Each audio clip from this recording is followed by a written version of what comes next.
ఏమండి ఈరోజు ప్రారంభ దశలో ఉన్నవంటి కరోనా జాగ్రత్తలు నేటి మన భారతదేశంలో 83 లక్షలు పైగా కరోనా పాజిటివ్ కేసులు వచ్చినప్పుడు కారణం ఏమండి ప్రతి ఒక్కరూ బాధ్యత కలిగి జీవించి భయంతో సోషల్ అవేర్నెస్ని పాటించాలి. ఏమండి మాస్కులు ధరించి అందరూ జాగ్రత్త పాటిస్తే ఇలాంటి దశలు వచ్చినా మనం జాగ్రత్తగా ఉంటాం. ఏమండి ఈ మధ్య 2.0 వచ్చింది. ప్రారంభంలో ప్రతి ఒక్కరు పోలీసు వారు ప్రభుత్వం చాలా చర్యలు తీసుకున్నారు. ఇప్పుడు ప్రతి ఒక్కరు మాస్కు లేకుండా బయట తిరుగుతున్నారు. ఏదనంటే గరిగిపాటి విమర్శించారు. ఏమండి గరిగిపాటి ఎందుకు విమర్శిస్తారండి? మనం ఎప్పుడైనా సరే జాగ్రత్తలు తీసుకుంటూ కరోనాను తొలగొట్టాలి. అంటే ఇప్పుడు బయటికి ఎలా అంటే ఎలా యువత తిరిగేస్తున్నారు. ఆర్థిక మాన్యం ఎంత ప్రాముఖ్యమైందో ఆరోగ్యమే మహాభాగ్యం అన్నారు. ఏమండి ఆరోగ్యాన్ని మనం కాపాడుకుంటే మనం ఖచ్చితంగా ముందుకెళ్తాం. జీవితంలో ఏదైనా సాధించాలి అనుకున్నప్పుడు ప్రారంభంలో ఉన్నవంటి శ్రద్ధే చివరి వరకు నువ్వు ఉంటే జీవితంలోనే సాధించగలుగుతావు, ఆరోగ్యంలోనే సాధించగలుగుతావు. ఈరోజు కరోనా భయంకరంగా వ్యాపించింది. ఈరోజు దేశం మొత్తం అల్లకల్లోలం అయిపోతుంది. మనం జాగ్రత్తలు పాటించాలి, మాస్కులు ధరించాలి, శానిటైజర్లు ఉపయోగించాలి. కరోనా టెన్షన్ ఒకటో దశలో కరోనా వచ్చింది, దేశాన్ని అల్లకల్లోలం చేసింది. కానీ ఇప్పుడు 2.0 వచ్చిందమ్మా.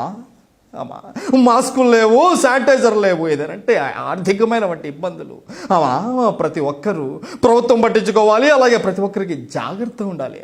జాగ్రత్త ఈరోజు ఎలాంటి పరిస్థితుల్లోనూ మనం జాగ్రత్తలు పాటిస్తూ ముందుకెళ్ళాలి. అంటే అధికారులకు ఒకటో చెప్పదలుచుకున్నాను. ఈరోజు ప్రతి ఒక్కరూ ప్రారంభంలో ఏ విధంగా స్ట్రిక్ట్ చేస్తారో అదేవిధంగా స్ట్రిక్ట్ చేయండి. ఆర్థమానికం కంటే ప్రాణం గొప్పది, మనిషి గొప్పవాడు, ఆరోగ్యం గొప్పదని ఈరోజు ప్రభుత్వం నేను కోరుకుంటూ, అలాగే అభిమానులకు జన సైనికులు కూడా అదేవిధంగా జాగ్రత్తలు పాటిస్తూ ఉండాలని నేను మనస్ఫూర్తిగా కోరుకున్నాను. అన్నలకు, చెల్లెలకు, ఆకమలకు, తమ్ముళ్లకు ప్రతి ఒక్కరికి హృదయపూర్వక నమస్కారాలు తెలియజేస్తున్నాను. అన్న ఈరోజు మనం చూస్తూ ఉన్నాం, మన ఆంధ్రప్రదేశ్లో వంటివి జరుగుతున్న వంటి ఒక పాజిటివ్ కేసు మనం చూస్తూ ఉన్నాం. ప్రారంభ దశలో రెండో దశలో ఎందుకు పెరిగిపోతున్నాయో తెలుసా అన్న? తెలుసా అక్క? శీతాకాలం వస్తుంది. ఆ శీతాకాలంలో ఆ పాజిటివ్ వైరస్ అనేది ఇంకా స్ప్రెడ్ అవుతుంది. కాబట్టి ఈ 3 నెలలు మనం జాగ్రత్తగా ఉంటే రాష్ట్రాన్ని కాపాడుకోగలుగుతాం, దేశాన్ని కాపాడుకోగలుగుతామని మరొకసారి తెలియజేస్తూ అన్న జాగ్రత్త అన్న. అక్క మాస్క్ అమ్మా, చెల్లె మాస్క్. అందరికీ అభివందనాలు తెలియజేస్తున్నాను. జగనన్న విసిరిన బాణాన్ని నేను మీ రాజన్న కూతుర్ని.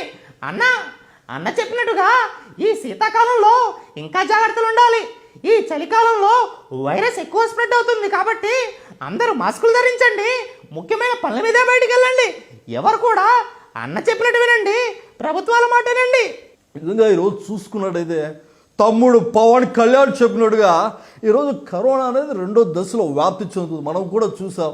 ఆ షూటింగ్లో వెళ్తున్నప్పుడు ఎన్ని జాగ్రత్తలు తీసుకున్నప్పుడు కూడా ఈ పాజిటివ్ అనేది నిజంగా రావడం అనేది నిజంగా ఊహించిన విషయం. అలాగే నా అభిమానులకు, నా తమ్ముళ్ళకు ప్రతి ఒక్కరు జాగ్రత్తలు పాటిస్తూ ముందుకు వెళ్ళాలని మనస్ఫూర్తిగా కోరుకున్నాం. ఏవప్పా బయట తిరుగుతున్నారా?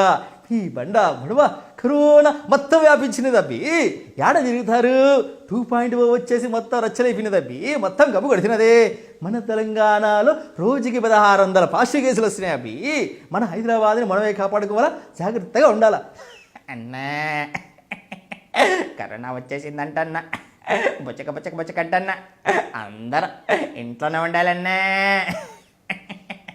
ఈ 2.0లో కరోనా ఇంకా స్ప్రెడ్ అయిపోతుందన్న. చలికాలం అన్న అందరూ దుప్పట్లు పుసుకేసుకొని జాగ్రత్తలు పట్టు. చూశారా?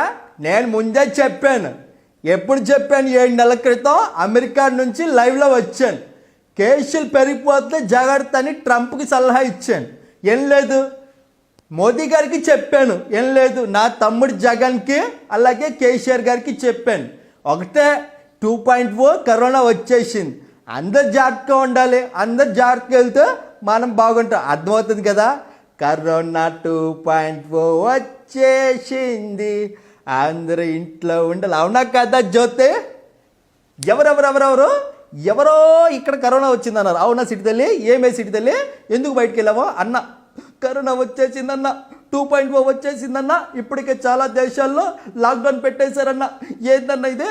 అందరు ఇంట్లోనే ఉండండి అన్న. అక్క యాడికక్క వెళ్ళిపోతావా బయటికి? ఇప్పుడే వస్తానక్క, ఇంట్లో కూర్చోక్క. ఏందక్క నీ ఇయ్యాలరే? ఎరా దేశం అంటే మట్టి కాదు, దేశం అంటే మనుషులను తెలుసుగా. ఎందుకు బయటకు వెళ్తున్నారా? ప్రతి ఒక్కరి ఇంట్లోనే ఉంటే మన దేశాన్ని మనం కాపాడుకుంటామా? ఏదో చేస్తున్నారు భయపడవలసిన ఆరోగ్యమే మహాభాగ్యం అన్నారా? ఈ ఆరోగ్యం మనం కాపాడుకోవాలంటే మనం జాగ్రత్తగా ఉండాలిగా.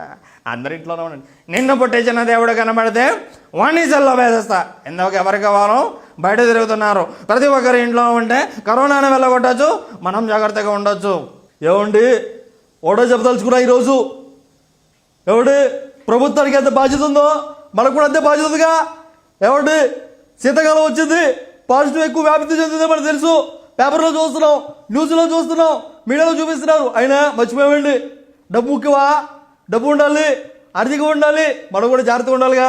ఏమండి 2.0 కేసులు బాగా పెరిగిపోతున్నాయి, మన జాగ్రత్తగా ఉండాలి. పని ఉంటేనే బయటికి వెళ్ళాలి. మన జాగ్రత్తగా ఉంటే మన కుటుంబం బాగుంటుంది, కుటుంబం అంటే పిల్లలు బాగుంటారు, ఆరోగ్యం బాగుంటుంది. రాజా ఇట్లా ఉండు రాజా, ఎక్కడికి వెళ్తారండి? అబ్బా చూశారన్నో, కరోనా 2.4 వచ్చేసిందంటన్నో. ఎవరు పడితే వాళ్ళు ఎలా పడితే ఎలా బయటికి వెళ్ళిపోతున్నారు. అందరు ఇంట్లోనే ఉంటే కరోనా మనం తరిమి కొట్టొచ్చారా? ఒరే ఎక్కడికి వెళ్తున్నారా చిన్నగా? ఇంట్లోనే కూర్చోరా, మాస్క్ ధరించి. ఏదైనా పని ఉంటేనే తప్ప బయటకు వెళ్ళొద్దురా, ఇంట్లోనే. అదే చెప్పాను, అంటే దేశం స్టార్టింగ్లో ప్రతి మనిషికి ఎలా జాగ్రత్త ఉందో, ఆ రెండో దశలో కూడా ప్రతి మనిషికి అలాగే జాగ్రత్త ఉండాలి. అలాగే ఎలాగో షూటింగ్లు కూడా ఆగిపోయిన బట్టి కొన్ని షూటింగ్లు ఆపేస్తున్నాం. ఎందుకు అంటే నాన్నగారు చెప్పినట్టుగా ఆరోగ్యమే మహాభాగ్యం, కళాకారుడు బాగుండాలి. అందరూ బాగుండాలంటే తెలుగు చలనచిత్ర పరిశ్రమ మిమ్మల్ని ఎప్పటికీ వినోదం ఇస్తుంది. అందరూ ఇంట్లోనే ఉండండి. నా అబ్బాయి నిన్నే ఎక్కడికి గాడిద, ఇంట్లో కూర్చో. పల్లె కూడా బయటికి వెళ్తావా? అందరు ఇంట్లోనే. అది ఏది అదొక చరిత్ర, కరోనా చరిత్ర. ఈరోజు చెప్పాను, చాలా స్పష్టంగా చెప్పాను తమ్ముళ్ళు. ఈరోజు ప్రతి ఒక్కరు బయటికి వెళ్తున్నారు, అందరు ఇంట్లోనే ఉండాలి, మాస్కులు ధరించాలి. మన ప్రభుత్వంలో కరోనా రాలేదు. ఈరోజు చూసాం చాలా కేసులు వస్తున్న పరిస్థితి. అందరు ఇంట్లోనే ఉండాలి. అదే మాదిరిగా ముందుకు పోదాం. సో బేసిక్గా ఇప్పుడు నా పాయింట్ ఆఫ్ వ్యూ ఏంటంటే సార్, జనాలకి ఎంత కరోనా భయం ఉందని మీరు నిరూపించాలి. బేసిక్గా జనాలకి కరోనా అనే భయం అనేది ఉంటే ఎవరు బయట తిరగదు. ఇలాంటి కరోనా టైంలో కూడా నేను చాలా సినిమాలు తీసినప్పుడు నేను జాగ్రత్తలు పాటిస్తూనే తీశాను.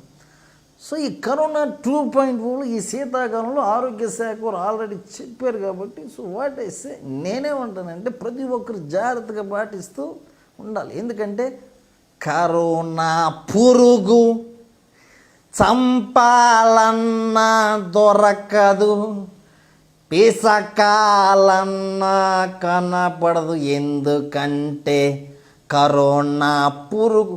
నా పాయింట్ ఆఫ్ వ్యూలో జనాలందరూ చెప్పదలుచుకుంది ఒకటి, కరోనా భయంకరంగా వ్యాపిస్తున్నటువంటి పరిస్థితులు ప్రతి ఒక్కరి ఇంట్లో ఉండి జాగ్రత్తలు పాటిస్తేనే ఈరోజు మన దేశాన్ని మనం కాపాడుకుంటుంది. వ్యక్తిగతంగా నా అభిప్రాయం, ఎవరేమన్నా సరే నాకు నేను నచ్చినట్టుగా ఉంటాను, మీరు కూడా జాగ్రత్తలు పాటిస్తున్నాం.